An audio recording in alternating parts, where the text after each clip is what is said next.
to the beginning. Ju përshëndes të gjithëve, ashtu sikur se çdo të jente pak pas orës 22 deri në orën 23 në programin e përjavshëm Back to the Beginning në Top Albania Radio. Për të gjithë ju që mund të humbisni programin premier në radio, mund ta aksesoni në çdo moment në kanalin zyrtar të Top Albania Radios në YouTube.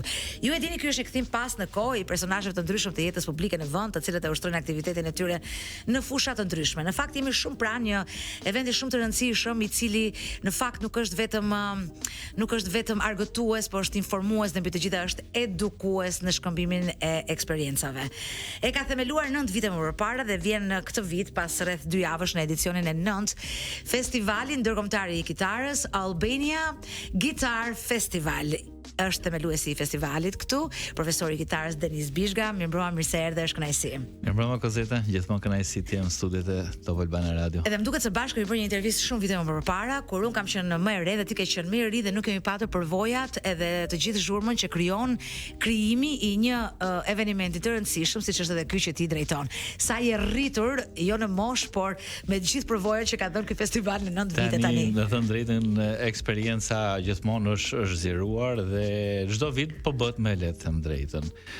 Është një organizim që kërkon shumë impenjim, sepse një festival ka shumë komponent të rëndësishëm, siç është përzgjedhja e artistëve, koha e dur për ta organizuar një event të tillë dhe gjithmonë kërkon një parapërgatitje shumë të madhe.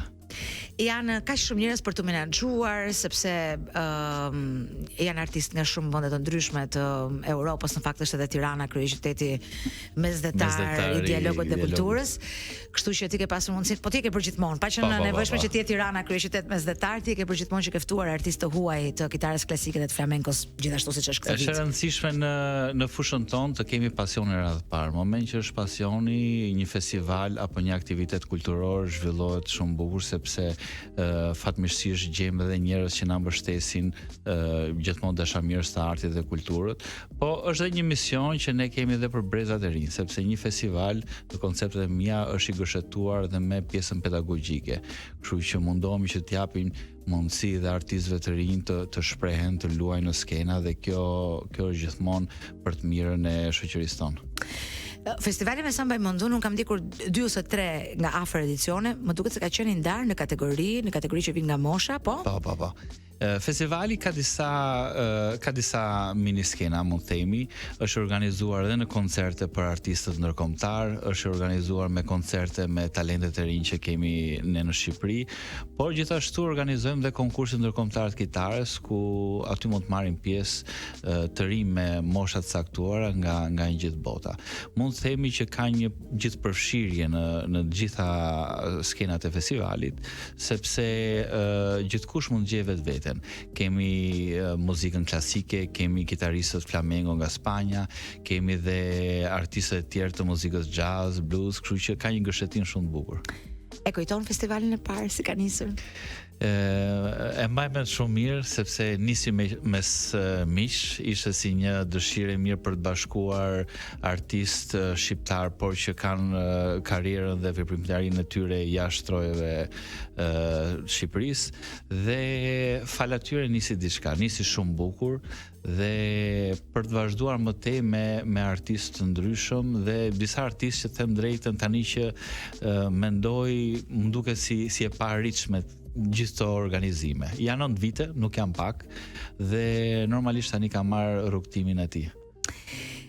Nga profesori i kitarës tek themeluesi i një festivali që sigurisht përveç kitarës tënde në dorë ka dhe andrallat për fundraising, për menaxhime, për gjitha këto të tjerat që të kuptoj shumë mirë. Të mungon ose ai ke hyrë në hak sa i pjesës së kitarës ti personalisht?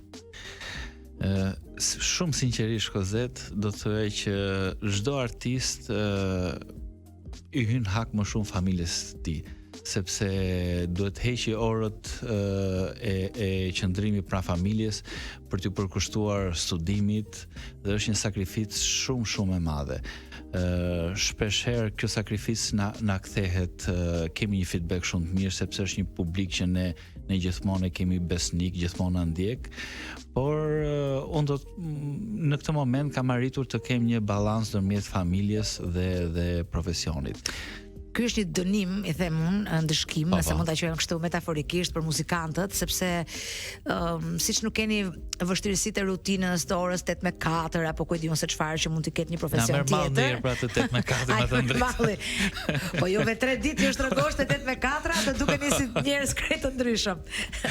Dhe shkëpos për një moment bisedën me Denisin për t'i përshëndetur me një këngë, sepse për më tepër kur këtu njerëzit vinë nga fusha e muzikës, ata janë të rësisht të lidhur me të, dhe lista e Denisit sot është shumë interesante. Kalon nga një gjë tek një gjë tjetër. Edhe besoj që për muzikantët është më vështirë akoma kur ti shtrëngon për të dhënë 4 apo 5 tituj, sepse do kishin dashur të sillnin tërë fonotekën e botës në gati 60 minuta. Eric Clapton, unë nuk besoj se ka kitarist në botë, në planetin Tok, që nuk do ta kishte pjesë të një liste të vetën, sado e voskët dhe bazike ishte Eric Clapton. Për më tepër që kemi një vit jubilar, për 30 vjetorin u realizua bile rimasterizimi i 30 vjetorit të Unplugged të Eric Clapton. Leila, ka një histori shumë të veçantë kjo kënga. Po ngrash, domethënë, po çon si ka, ju mund ta klikoni vetë se me një Google tani mund të shkoni ku të doni dhe mund të bëheni kurioz cila është historia e këngës Leila, se unë e kam thënë një herë para 20 vjetësh kur interneti nuk ishte kaq i fuqishëm sa sot, kurse sot më duket më duket si shumë supremaci për të treguar një gjë që të gjithë mund të bëhen kurioz edhe të shkojnë dhe të googlojnë. Se po ta them unë e merrni me kopje, bëni Google cila është historia e këngës Leila të Eric Clapton, që unë e dëgjoj me Denisin edhe për ju të gjithë.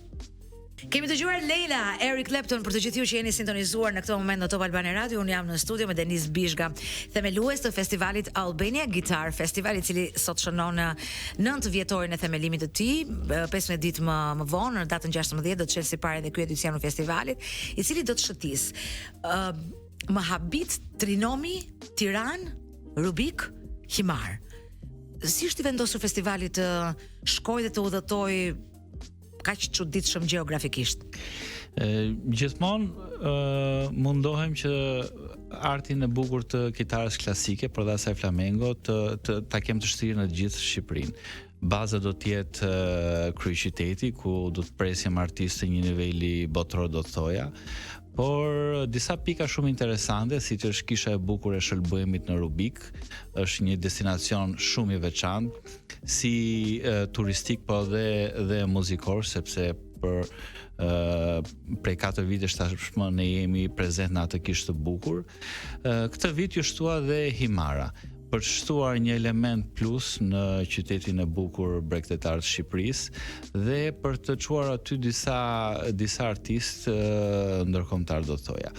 Në Tiranë do të kemi të ftuar disa risi aktivitesh që kemi shumë duo, dhe kjo erdhi si një rastësi. Do të kemi duo nga Gjermania, nga Italia, Spanja, dhe kjo gjë do të na ngrej shumë niveli edhe në rangun ndërkombëtar.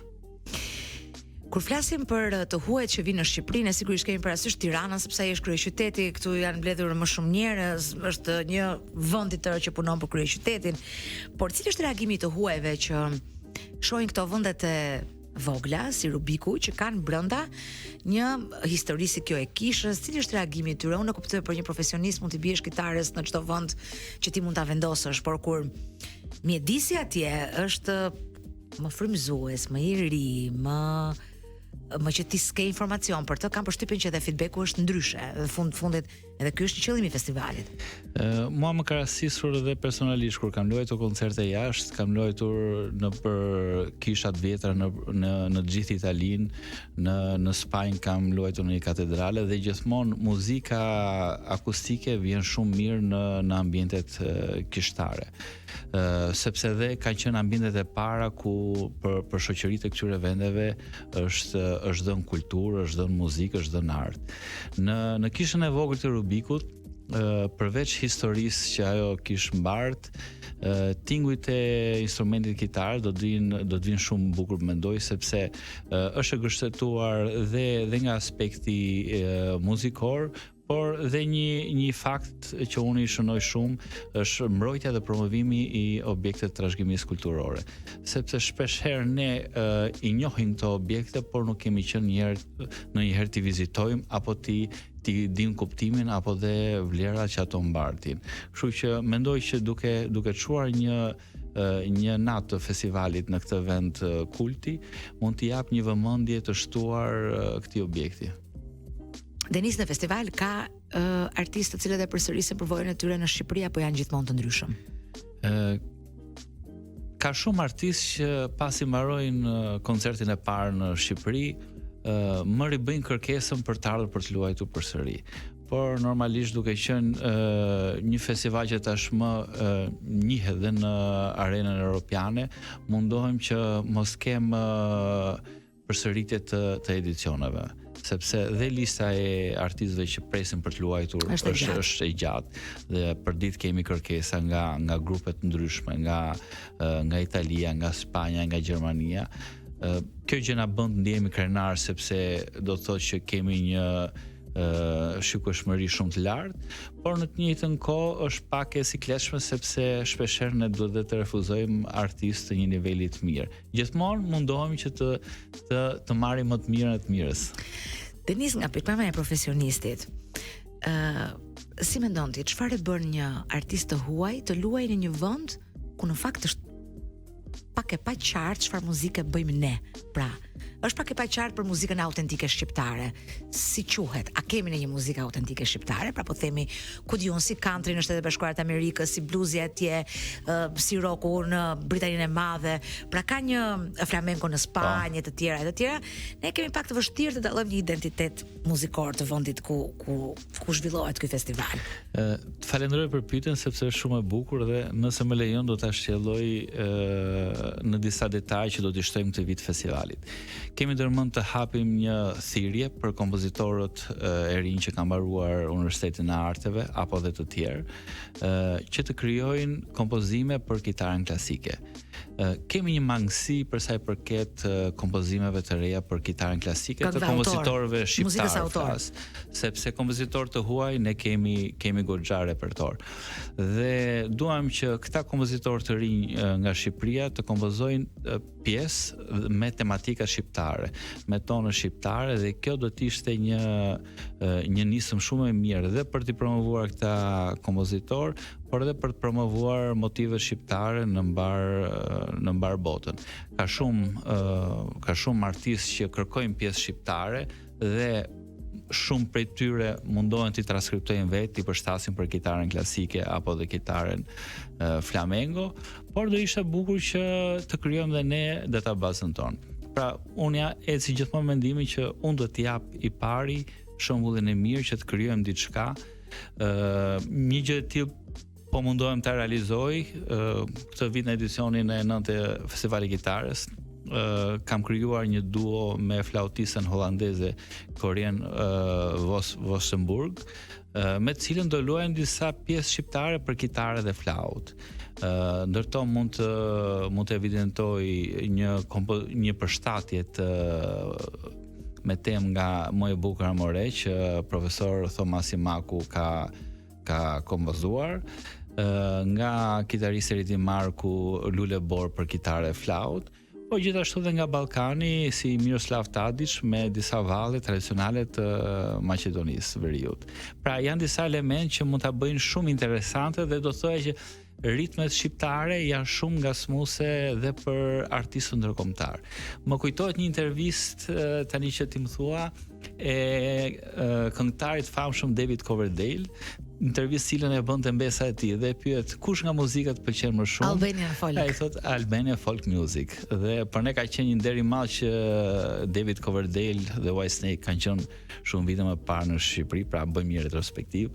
Dhe aty ka mbetur në mendje muzika tradicionale shqiptare, sepse ka vlera dhe mbar vlera. 17 vjet më parë, fiks në korrikun e vitit 2008, ishin ata në koncert në Tiranë, një koncert i jashtëzakonshëm, e mbaj mend edhe unë intervistën e Mbesës.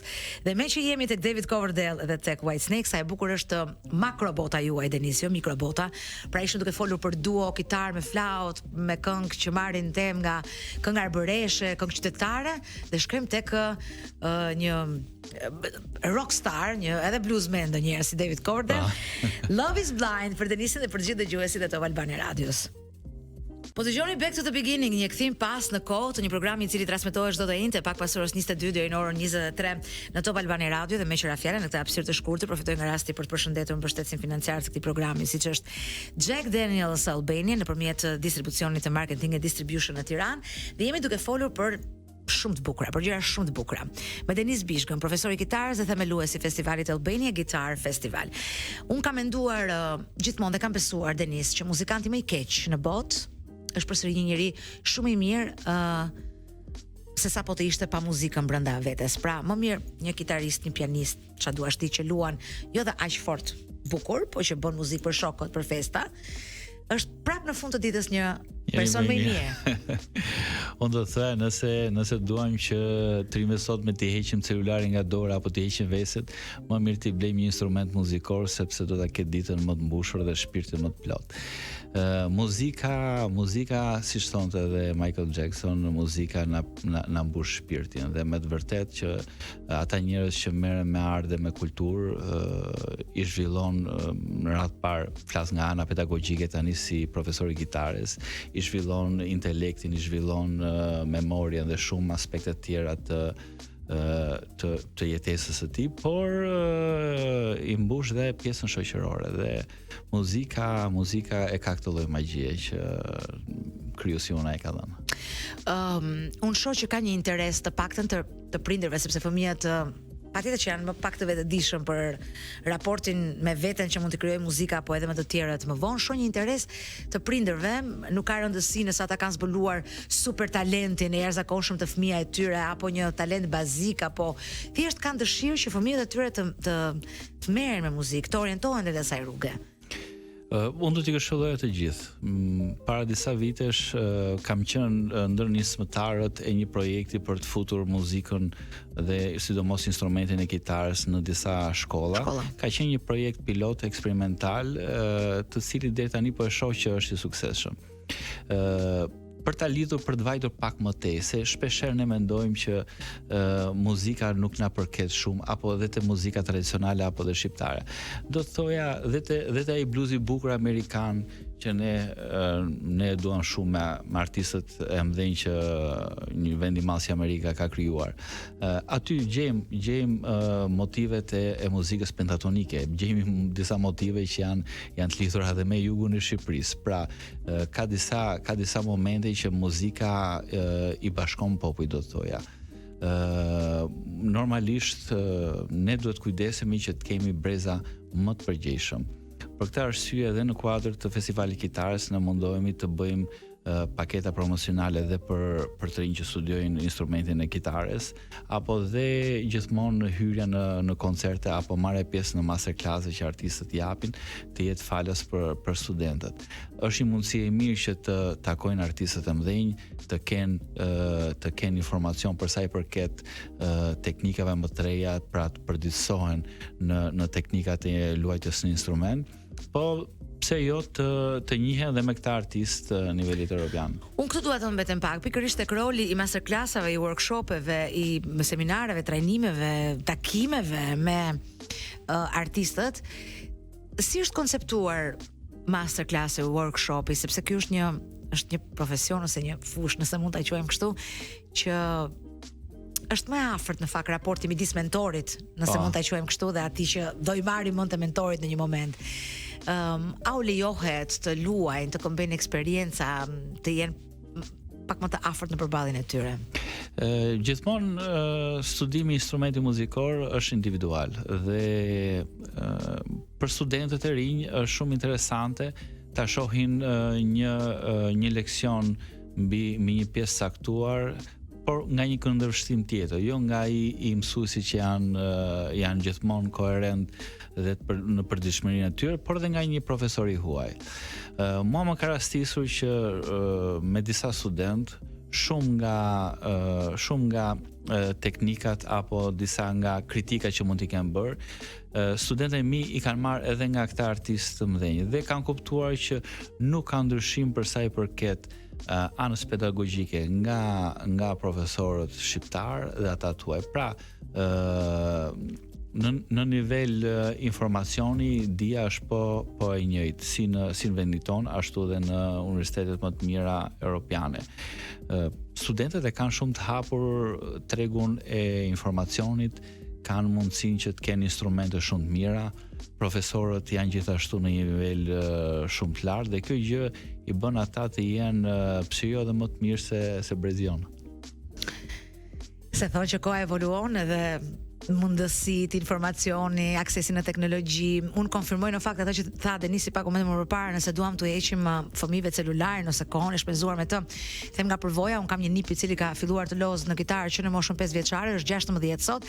Në përgjithësi, YouTube, telefon përdor kryesisht për të gjetur ku diun baza Guitar Free që ai të luaj me të kontrolloj po themi veten në raport me të, dhe shumë më pak atë që ofron rrjeti në ditët e sotme, që është edhe i rrezikshëm, në fakt si përmbajtje. Ku ishim me listën e Denisit, e shikojmë pa ku ishim me listën e Denisit. Ç'më thëti Denis për një Fortunatën? Po. Pra gati jemi tani për ta dëgjuar. A si është muzika në raport me ty kur ti nuk e luan atë ose kur ti nuk duhet të kujdesesh për të si punë, Denis? Domethënë, çfarë bën ti në jetën tënde për të përmirësuar një gjendje emocionale, një gjendje shpirtërore, një problem që i kemi pafundësisht? A shkon ajo në raport me gjendjen tënde apo ti luan totalisht të kundërtën që të ekuilibrosh emocionalisht veten në një moment?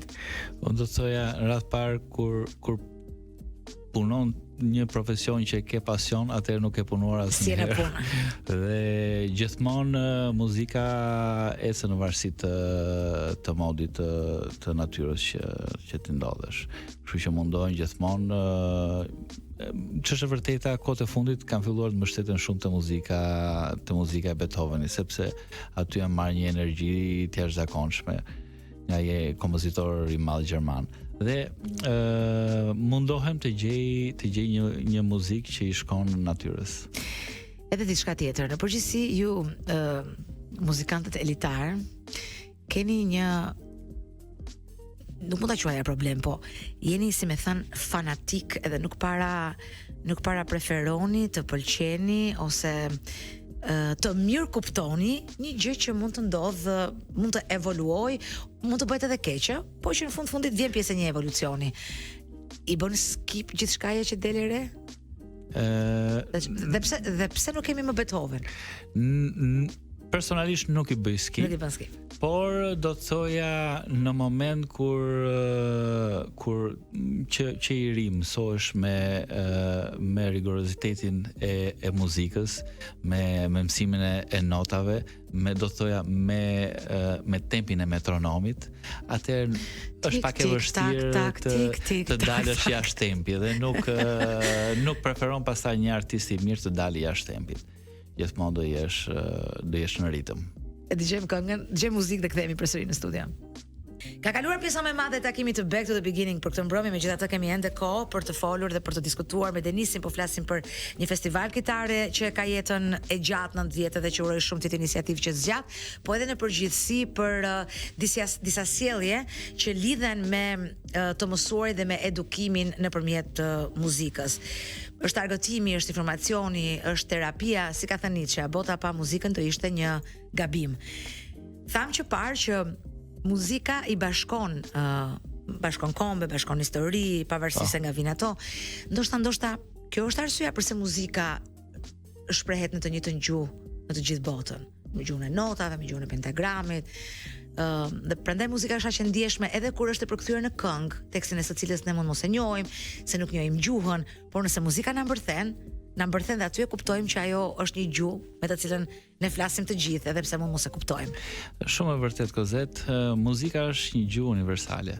E them këtë jo pa kuptim, unë gjatë studimeve të mia do të thoya që një muzikant gjithmonë studion, gjithmonë shikon repertore të reja dhe gjithmonë hulimuton në artist që shpeshherë koha dhe i ka plurosur. Kam gjetur disa artistë italianë të cilët në kompozimet e tyre kanë përdorur dhe motive shqiptare. Pra, e lidh këtë me idenë që muzika ka udhëtuar edhe në vende të tjera. dhe sidomos në vendet në vendet që janë afër me Shqipërinë.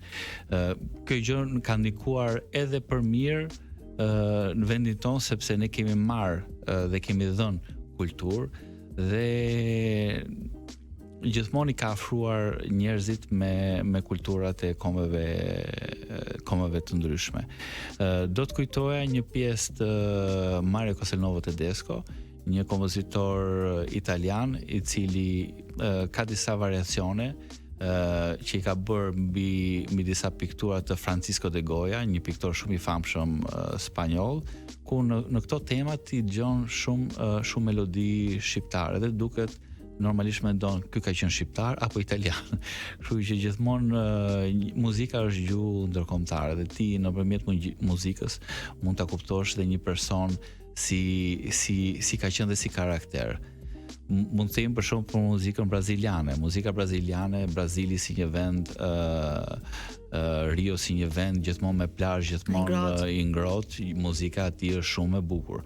Nëse shkojmë nëpër vende të tjera apo dhe Rim Ballkan, muzika Ballkanit është shumë tragjike, është shumë melankolike, pra dhe tematikat dhe modet muzik ndryshojnë në varësi të vendeve. Aty ku e ullur të Denis, ka patur pianist, ka patur profesor të pianos, të instrumenteve të ndryshëm, dhe unë bëj të gjithëve një pyetje të ngjashme, të njëjtë gati. Më përpara, nëse kishe një shok liceist ose një shok në Universitetin e Arteve, ishte një farë krenarie që kur e prezantoje të të tjerët, të duke sikur po flisje për veten. Ky është një shoku im në lice, në akademi. A është sot interesi për të edukuar dhe për ta shfrytëzuar këtë formim, këtë edukim si profesion apo pasiguria në këtë vend, po flasim gjithmonë për Shqipërinë, ndoshta mund të ketë ulur në një farë mënyre edhe cilësinë. Do të thoya që nuk po flas për angazhimet private që folëm, pra një prind, një familje që konsideron me talent fëmijën e vet, mund ta investojë e të tjera, po flas për strukturat publike. Unë vi nga strukturat publike, jam pjesë e strukturat publike. Por ti vjen nga i brezi që ne thonim ky është shoku im liceist, shoku im në akademi. Do të thoja, po ja thoya një prindi të një studenti. Në kohën time nuk kemi patur kitare dhe kur na kputi ndonjë teli kitares, ishte çik problem se nuk mund gjeje dot dhe ti zoncoje. Kurse tani personalisht kam shumë kitare, kam sponsor që më sjellin tela për kitare nga jashtë dhe ka ndryshuar shumë. Pra, kur s'kishim, kishin shumë dëshirë. Tani që kemi shumë, bie dëshira dhe është një fenomen global, do të thoya, nuk është vetëm në Shqipëri, por normalisht duke qenë më vend i vogël, ndihet shumë kjo problematikë. Unë do të shtoja në varësi të politikave, kur je vend i vogël, me pak gjë mund të riparohen shumë shpejt dëmtimet e bëra, se shpeshherë dëmtimet janë dashakese, shpeshherë vinë edhe si pasojë e vendimeve të gabuara, por mendoj që është një treg, në Shqipëri ka shumë talente, por vetëm këto talente duhen kanalizuar dhe mbështetur në drejtimin e duhur.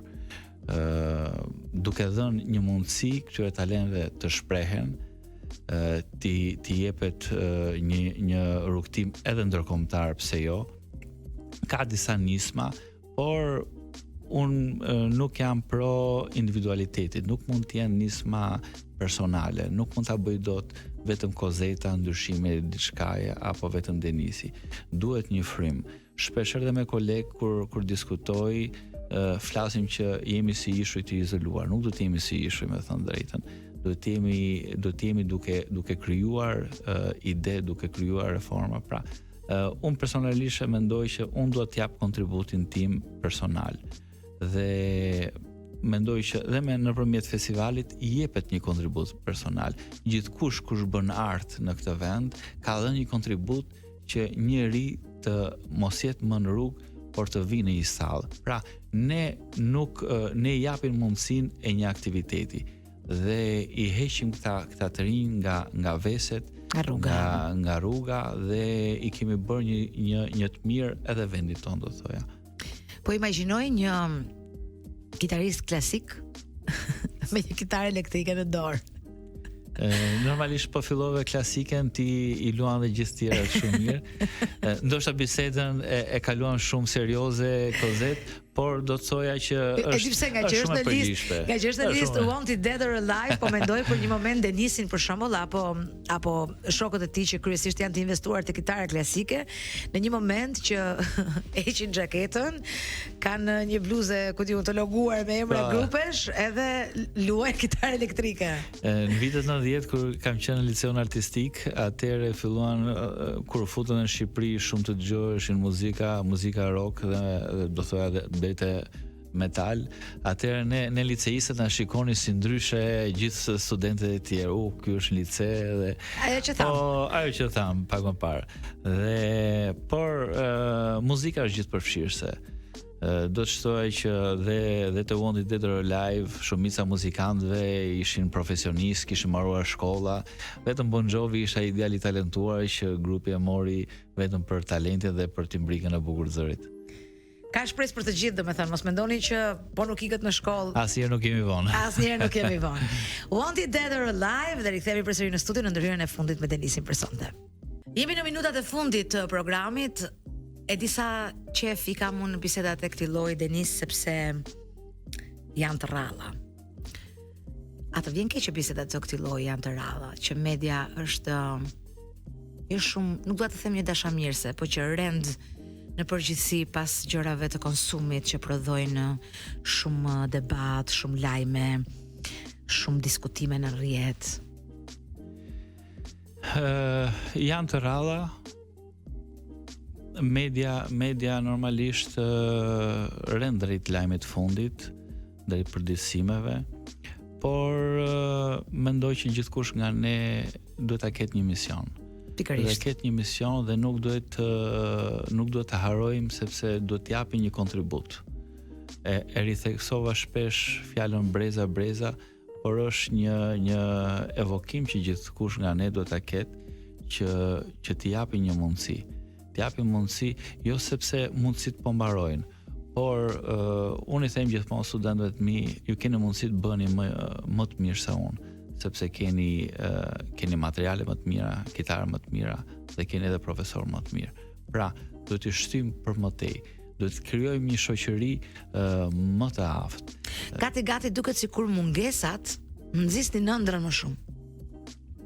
Pra ai teli këputur i munguar ku do ta gjejmë, ajo kitara e punuar ku diun artistike me dru, me lloj metodash artizanale. Pra kjo mungesa e këtyre gjërave të sotme gati duket sikur i nxiste më shumë të rinj se sa normalisht ndoshta me momentin e teli këputur shumë personave që na dëgjojnë që janë brezion apo më të mëdhenj mund të jetë kujtuar vetja dhe normalisht është dhe pjesë e ai teli këputur. Kemi provuar gjithë variantet e ndryshme, kemi provuar edhe spango dhe të gjitha, por që nuk e zëvendësonte atë telin e këputur.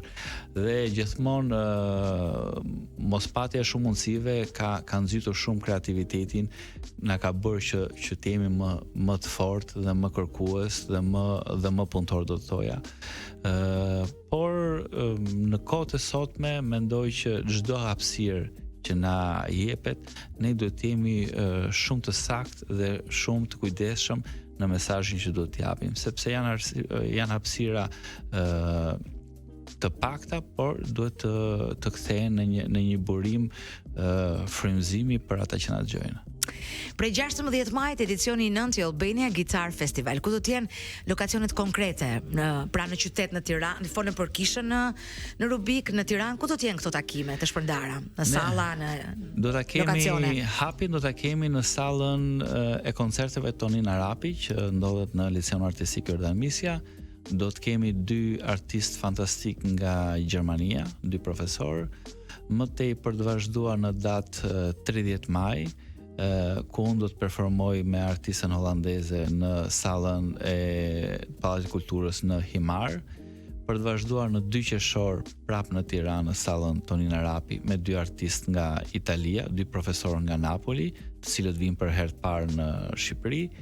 Në datë 13 qershor ftoj gjithë publikun mos të humbi një koncert i jashtëzakonshëm me 2 artistë nga Spanja, një shkrirje ndërmjet kitarës klasike dhe asaj flamengo. Do të thoya që të gjithë ata që shkojnë në Barcelonë ndjekin në Palau de la Musica Maestros de la Guitarra, kësaj radhe maestro do t'i kemi në Tiranë, kështu që mos ta humbin.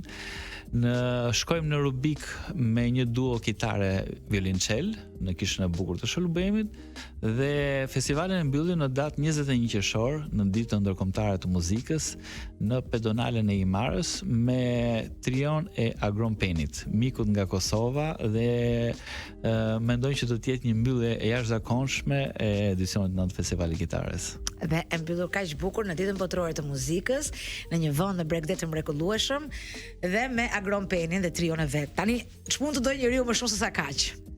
Faleminderit shumë që ishe këtë mbrëmje me ne. Shumë faleminderit Kazeta për mbrëmjen e bukur dhe për intervistën e këndshme. Faleminderit shumë sa herë keni nevojë për të thënë fjalët tuaja që i vlen në fakt të gjithëve.